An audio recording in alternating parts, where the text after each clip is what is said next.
So ayan, good morning mga kababoy, what's up? Ito, nagsisimula na akong maglande o mag-standing hit itong si Doray. Si Doray, ayan, kita niyo ang tenga niya, oh, tumitirik-tirik na ang tenga niyan. So baybayin natin isa-isa mga kababoy. Pareho ay ilahi ng durok. Durok ang inahin, large white ang hulugan. Si Doray.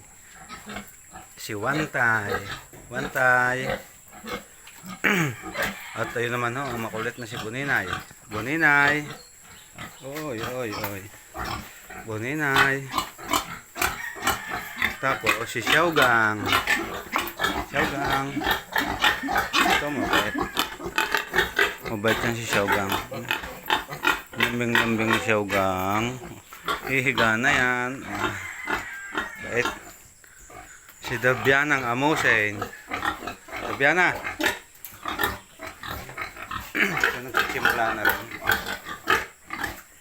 nagsisimula na rin maglande si Dabiana kahit amusin. So dati kasi nung kinulong namin yan diyan ay maliit pa, nakakadaan diyan sa Bartolina niya, kaya tatanggalin na yung screen.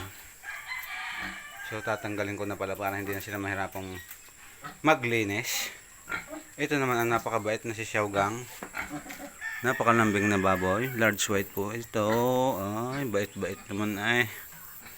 Bait naman ang baboy na ere. Bait-bait naman pagbusog. Huwag lang ang gutom.